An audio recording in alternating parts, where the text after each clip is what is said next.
Hello Udayji, थांब थांब ती नको. मी आता कळंबमध्ये आलोय. मी एकनाथ शिंदे बोलतोय. उदयजी तुम्हीच का मंत्री? हो हो साहेब बोला. मी आता कळंबमध्ये आलोय आणि कळंबच्या लोकांची एक समस्या आहे. इथलं एक हलगड दूध देत नाही. तर ह्या हलगडाचं दूध कृपा करून तेवढं काढून द्या. मग कधी होईल काम? लगेच मंत्र्यांनी सांगायचं. काय काळजी करू नका साहेब, एक चरवी भरून दूध मी 2 दिवसात आणून देतो कळंबला.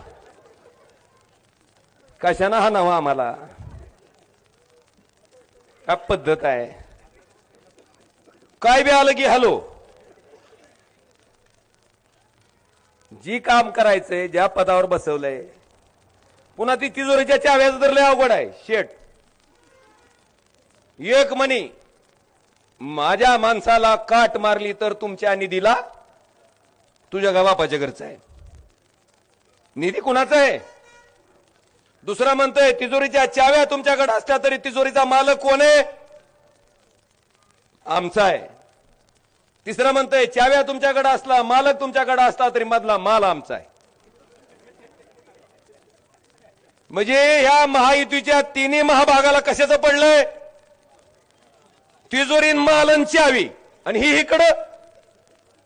इकडं उधळत इकडच. ह्यांचं कुणाला पडलेलं बघायचं बी नाही.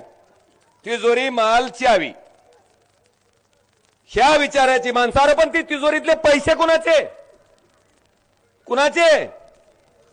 हिता बसलेल्या माणसाला वाटत असेल अरे मी टॅक्सच भरत नाही तर